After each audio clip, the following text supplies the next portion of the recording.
अस्सलाम वालेकुम students. I hope आप सब बहुत अच्छे होंगे। हम अपना चैप्टर 4 कर रहे थे और चैप्टर 4 के अंदर हम जो लास्ट वीडियो थी उसमें हम डिस्कस कर रहे थे अपना शॉर्ट रन का एक लॉ जिसको हम कहते हैं लॉ ऑफ रिटर्न। ठीक है, इस लॉ ऑफ रिटर्न के अंदर हमने उसकी डेफिनेशन को देखा। डेफिनेशन देखने के बाद कुछ इसमें टेक्निकल चीज़ें थी जिनको हमने डिस्कस किया। हमने देखा कि एक टोटल प्रोडक्ट होता है। टोटल प्रोडक्ट का मतलब क्या होता है कि आप ओवरऑल कितनी प्रोडक्शन कर रहे हो या आउटपुट कितना है। फिर हमने कहा मार्जिनल प्रोडक्ट होता है। मार्जिनल प्रोडक्ट का मतलब क्या है कि एडिशनल जो आपकी प्रोडक्ट बन रही है जब आप चेंज करते हो किसी एक इनपुट फैक्टर को, यानी लेबर बढ़ाने से आपको एडिशनल जो टोटल प्रोडक्ट में मिल रही होती है आउटपुट। एडिशनल, अब मैं बार बार वर्ड यूज कर रहा हूँ एडिशनल, तो वो मार्जिनल प्रोडक्ट कहलाता है। इसको हमने कहा कि slope slope of total product भी कहते हैं मार्जिनल को। ये आपने चीज याद रखनी है, ये चीज आपके बहुत काम आएगी। मार्जिनल हमेशा स्लोप होती है टोटल की, ठीक है।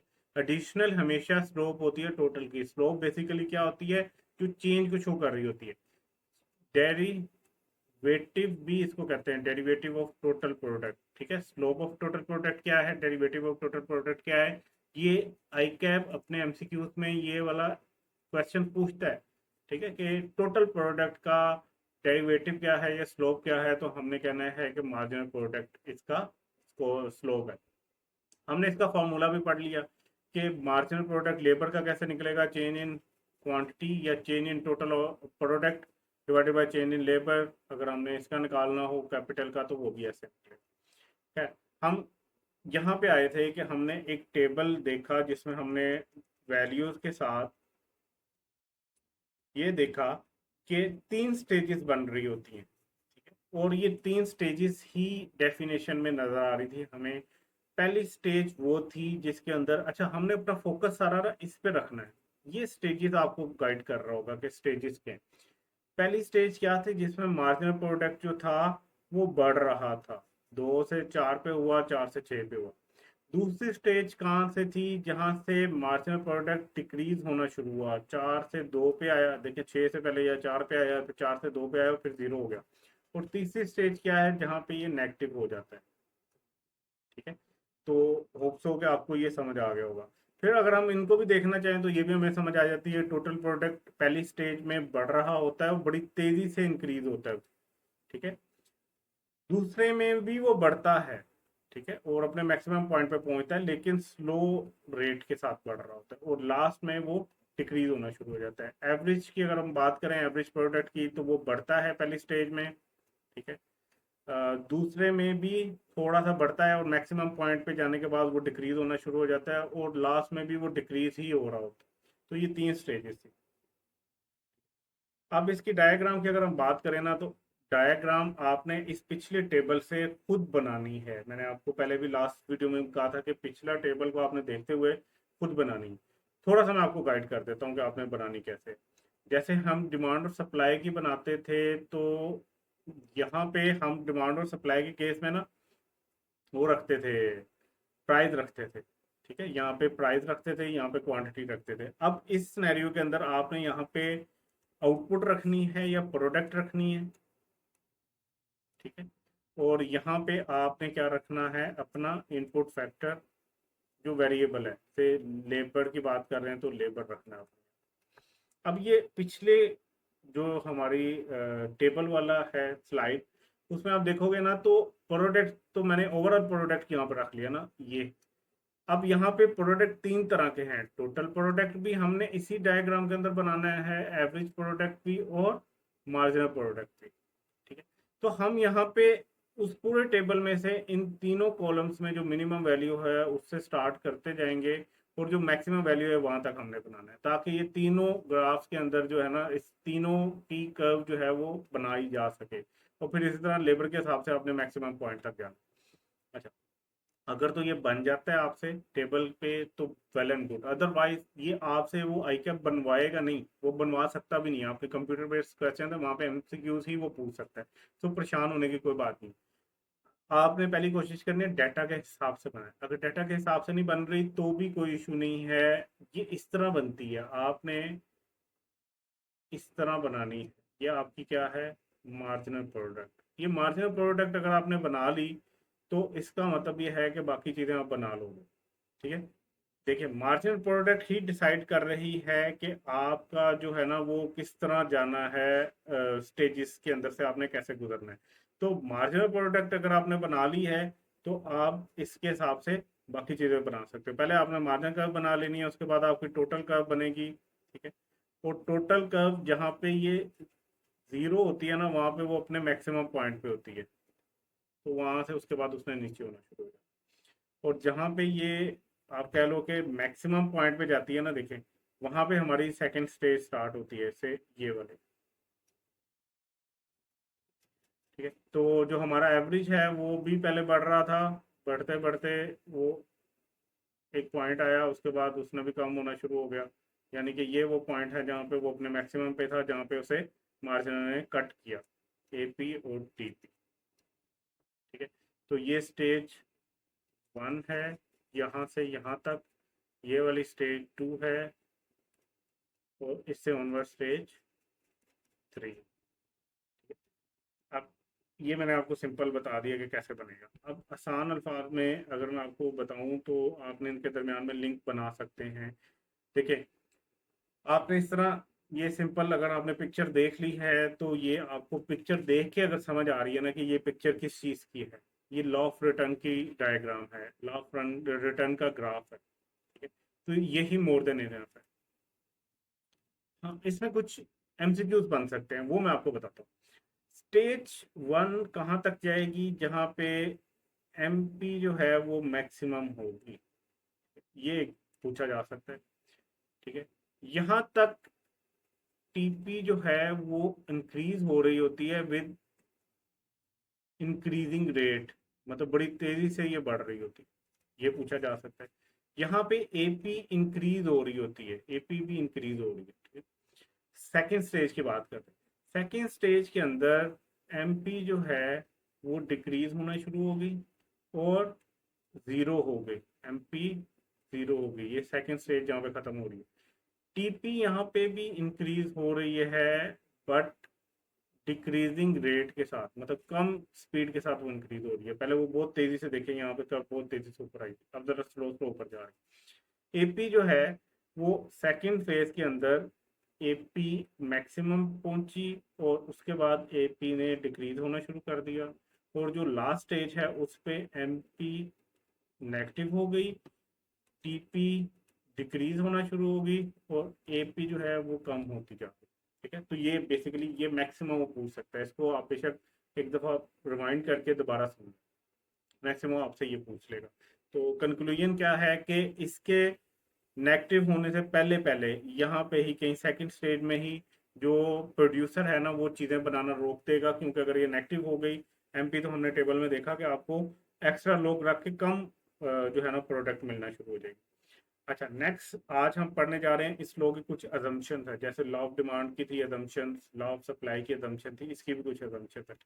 नंबर 1, ये शॉर्ट रन के ऊपर एप्लीकेबल है। This law operates only in short run, as in long run we can change techniques of production, so productivity और लेबर कैन बी इंक्रीज। अच्छा, दो टर्म्स हैं, एक है टेक्निक और एक है टेक्नोलॉजी। ठीक है, ये दोनों में फर्क करना आपने समझना है, टेक्निक और टेक्नोलॉजी में फर्क करना कैसे होता है। अच्छा, आपके मोहल्ले के अंदर एक जो है ना वो तंदूर वाला बैठा हुआ है, और वो तंदूर में ना रोटियां लगा, ठीक है, रोटियां लगाता है। अब ये बंदा जो है रोटियां लगाता है एक टाइम पे, सिंपल, ये पहले वो लेता है आटा, उससे जो है ना वो रोटी बना के लगा देता है।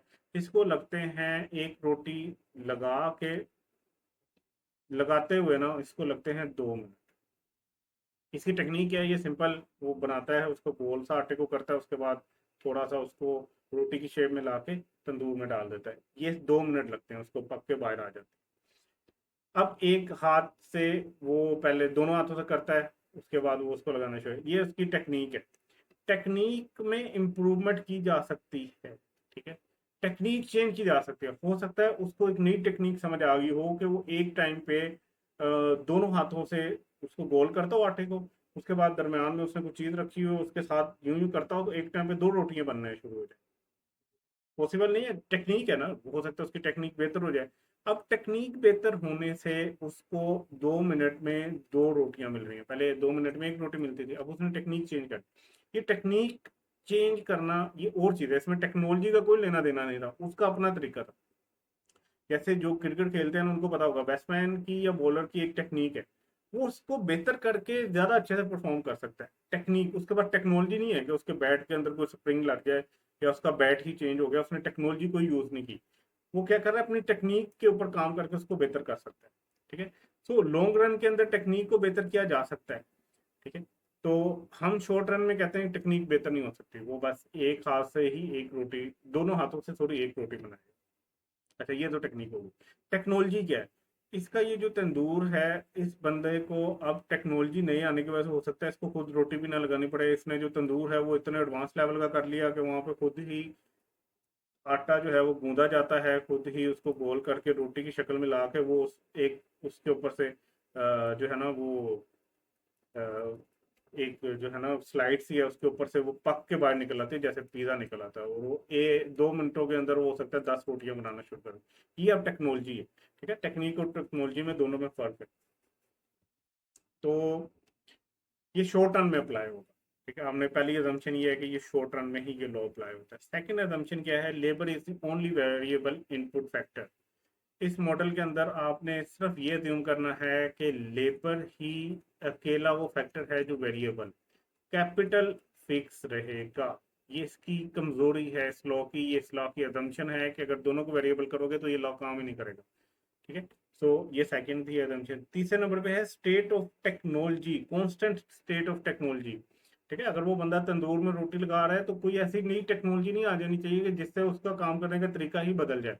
शॉर्ट रन में हमने ये अज्यूम करना है कि कोई ऐसी चेंज नहीं आ रही, no possibility of change in existing technology. ठीक है, otherwise marginal product can be increase. अगर टेक्नोलॉजी बेहतर आ जाए फिर तो एडिशनल प्रोडक्ट यूनिट्स हैं वो इंक्रीज किए जा सकते हैं। सो ये भी इसकी लिमिटेशन है कि हमने अज्यूम करना है कोई टेक्नोलॉजी के अंदर चेंज नहीं। अच्छा, नेक्स्ट पॉइंट है होमोजीनियस इनपुट फैक्टर्स। होमोजीनियस का मतलब होता है एक जैसे। ठीक है, सेम। अब इसका मतलब क्या है, यहाँ पे होमोजीनियस इनपुट फैक्टर का मतलब ये है कि देखो आप लेबर बार बार इंक्रीज कर रहे हो, कैपिटल तो आपका फिक्स है, वो तो एक जैसे ही रहेगा। आप लेबर बार बार जो है ना वो चेंज कर रहे हो, इंक्रीज कर रहे हो। लेबर जितनी भी होगी ना, से एक ये भाई साहब हैं ये आपकी लेबर में है, एक ये भाई साहब हैं ये आपकी लेबर में है, एक ये भाई साहब हैं ये सो आपने नया रखा है ये भी आपकी लेबर में। ये सारे भाई साहब जो है ना, ये तीनों सेम स्किल रखते हों। ठीक है, ये ना हो कि इसमें से एक बंदा जो है उसके 4 हाथ हों, एक बंदा जो है उसको कराटे आते हों तो वो जल्दी काम कर सकता हो। नहीं, ये सारे होमोजीनियस हैं, सारे एक जैसे हैं, इनमें कोई फर्क नहीं है। इस लॉ की अजम्पशन ये है कि आपने बिल्कुल सेम इक्वली एफिशिएंट स्टाफ रखना है या इनपुट फैक्टर रखना है। ठीक है, फॉर एग्जांपल एक काम के लिए जो है ना आप एक 5 जमात पढ़े हुए बंदे को रख रहे हो, और उसी काम के लिए अगर आप किसी पीएचडी बंदे को रखोगे तो वो होमोजीनियस नहीं है दोनों। उनका स्किल सेट, उनका नॉलेज वो एक दूसरे से डिफरेंट है। हमने इस लॉ को अगर वैलिड रखना है, इस लॉ को सही तरीके से समझना है, इस लॉ को एप्लीकेबल बनाना है, तो हमने ये ज्यूम करना है कि जितना भी लेबर होगा वो एक जितना ही स्किल रखता होगा, एक जैसा होगा, बिल्कुल सेम होगा, होमोजीनियस होगा। ये नहीं होगा कि एक जो है वो बेचारा कमजोर सा हो, एक हेल्दी हो, नहीं, वो बिल्कुल सेम रहेंगे। ठीक है, लास्ट अजम्पशन है possibility to combine the input factor. ठीक है, इसमें ये भी अजम्पशन है कि जितने भी आप बंदे रखोगे ना उन सारों को, लेबर को काम आता हो कैपिटल के ऊपर करना। ठीक है, फॉर एग्जाम्पल ऐसा नहीं होगा कि पहला बंदा रखा तो उस बेचारे को मशीन चलानी नहीं आती थी। ठीक है, ये मशीन है, उसको ये चलानी नहीं आती थी, ऑपरेट करनी नहीं आती थी, तो उसके लिए तो नए यूनिट्स बनाना मुश्किल होगा। दूसरा आपने रखा वो मास्टर था, वो पिछले 15 साल से इस मशीन पे काम कर रहा था। नंबर एक, ये दोनों तो होमोजीनियस ही नहीं है। ठीक है, इनके स्किल सेट में फर्क है, इनके एजुकेशन में फर्क है, किसी भी लिहाज से कोई फर्क नहीं होना चाहिए। ये पिछली अजम्पशन हमें बताती है होमोजीनियस इनपुट फैक्टर वाली। अच्छा, अब हम एक और बंदा रखने जा रहे हैं, उसको अली वे भी नहीं आती कि इस तरह की कोई मशीन भी होती है। तो भाई ये इस तरह आपने नहीं करना। जितने भी आप लेबर को हायर करोगे, वो पॉसिबल, उसके लिए पॉसिबिलिटी हो कि वो इसके ऊपर काम करना जानते हो, या अगर काम नहीं आता तो सारे एक जैसे होंगे, और वो काम कंबाइन हो सकेंगे तो तभी ये लॉ अप्लाई होगा।